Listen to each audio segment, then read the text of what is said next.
I know it's a long line of linebackers that go in here. James Laurinaitis, A.J. Hawk, Pepper Johnsons. I always try to make the argument for the linebacker U here because I feel like we have a lot of great guys that made it. Shazier. My best attribute as a linebacker is my quickness. I'm not the biggest guy, and I'm not the strongest guy, but I like to use my quickness and all the little fundamental things to get under blocks, through blocks, or around blocks just the best I can. They're in top of it. They swallow it for a touchdown. This is a huge block by Roby. You can also see Ryan Shazier getting in there. Words cannot describe not losing right now. The best part of this winning streak is the things we had to go through. That adversity helped us really realize how much we have to keep fighting and to keep winning. Looking lateral back to Christian Jones. He laterals it, both bouncing around. Loose in the end zone, and it's fallen on for the Buckeyes for a touchdown on the final play of the game. The Northwestern win was the first time us trailing the whole season, and we just had to keep fighting bad guys, had to just keep doing their part. Some guys had to make plays, and at the end of the day, we got the victory. To be honest, I don't remember what losing feels like, and I don't want to remember what it feels like. Goff under pressure, lost it. Ohio State has recovered. Ryan Shazier with the tackle. I always want to be a champion. I wanted to be one of the best. And growing up, my family told me so much about Muhammad Ali being a champion. He's cocky too. You have to have a little bit of cockiness in you, especially playing linebacker. So sometimes I just used to YouTube what is a champion, and Muhammad Ali would be one of the first people to come up. I had went out shopping the other day, and I just seen it. I seen Muhammad Ali on the shirt. I seen float like a butterfly, sting like a bee, and I had to get it because I feel like I'm kind of fast. And you have to bring the punch when you come hit people so they can feel it. I've been playing good, but I'm not really playing to the standards that I put myself to. So I'm just gonna keep watching Muhammad Ali to see what he did.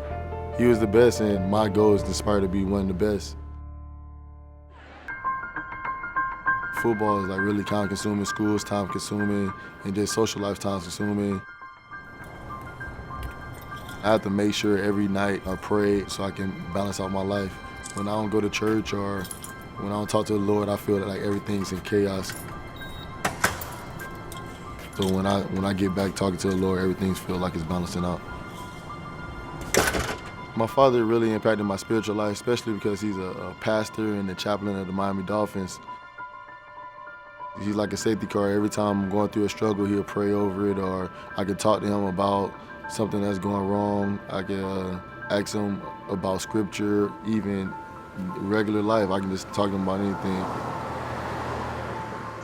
I'm a person who he's consistently borrowing wisdom from as he, embarks upon this journey of adulthood.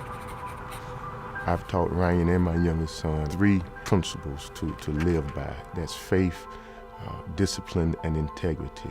And when you have those principles that govern and guide your life, it brings success. And I just try to make sure I live through faith. Like I was saying, talk to the Lord. I have to live through integrity. I want to make sure I'm a man of character and discipline. Like I have to really discipline myself from doing things that you are eager to do or you want to do, but you know it's not the right thing to do. Faith, integrity, and discipline. To be honest, I have them tattooed on me. Initially, I wasn't that excited about the tattoos, but understanding what it represents, it's okay. In fact, my youngest son and I, we're supposed to get the tattoo also, but we just haven't done it yet. I've got to build up the courage. I got to get my mind right to go in there and get the tattoo. Coming up, the opening kickoff is Ohio State hosts Iowa. We have our little ritual on game day. Before every game, I have to pray with my dad. Right after I get tape, I make sure I call him. Are we praying for wins? No, we just pray for safety and for him to play to the best of his ability.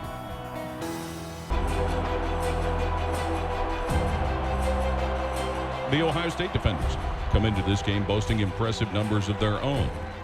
But while they've achieved most of what's been asked, linebacker Ryan Shazier echoes what many have concerns about, and that's the need for the Buckeyes to tighten up their pass defense. An impressive opening drive for Iowa, 1st and goal.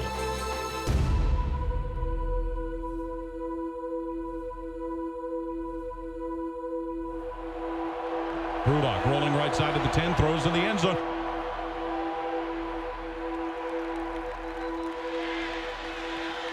Caught for a touchdown by C. Dave Fedorowicz as he made the catch over linebacker Ryan Shazier. Jim, Iowa's pushing Ohio State all around the field. They are. Up front they are. And Miller with the ball after faking a handoff. He'll float that one long downfield. Wide open, Corey Brown.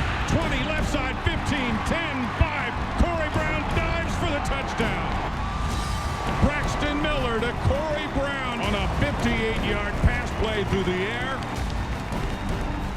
We'll see what kind of adjustments the Buckeye defense makes this go around, guys.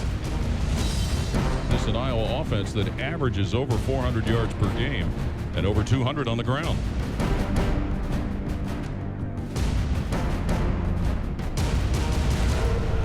Blythe over the football, snaps it to Rudock, who's back at the 14, throws left side of the end zone, wide open, caught for an Iowa touchdown.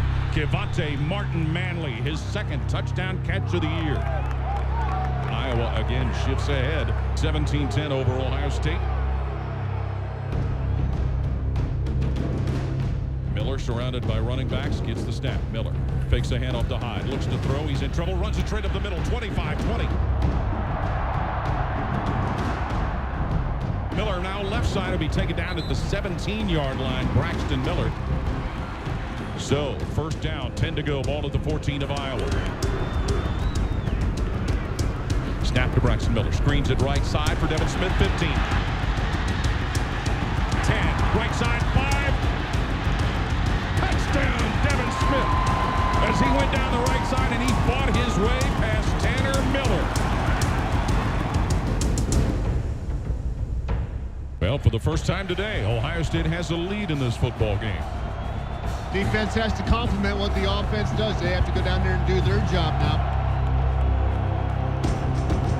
Back to throw from his 8. Rudock looking, sends it in the air down the right side, and is caught by Ducey. Down the right side to Ohio State's 30, to the 20, to the 10, and into the end zone goes Jake Ducey on a touchdown catch from Jake Rudock of 85 yards. Wow.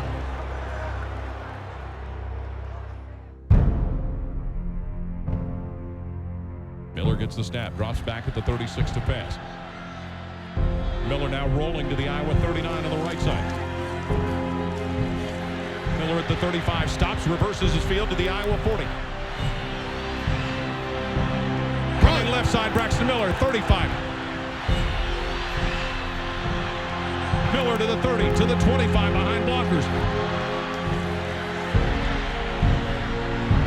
Miller dives for the 20, and he gets there to get the first down. Braxton Miller gets the snap. Miller feeds it Carlos Hyde, right side to the 20. To the 15, to the 10. Hyde still chugging his way. He goes backwards to the 10. Forward to the 5, dives for the end zone. And Carlos Hyde gets 6 points. Forwards, backwards, and into the end zone for a touchdown. Crowd trying to whoop it up here in the horseshoe. Jake Rudock's been an awful good quarterback for Iowa in that first half. Let's see if they can disrupt his timing and rhythm a little bit here in the second half. Hit while throwing, floats incomplete upfield. Yeah, it's time for the defense to step up and make some plays here. Rudock at his 35. And it's intercepted by Tyvis Powell. 19 in a row for Ohio State as the Buckeyes come from behind to persevere. Defensively, very disappointed in the first half. I thought in the second half they did a much better job. But once again, you got to give credit. That's a good outfit that we beat. The best thing about 7-0 is a chance to go 8-0.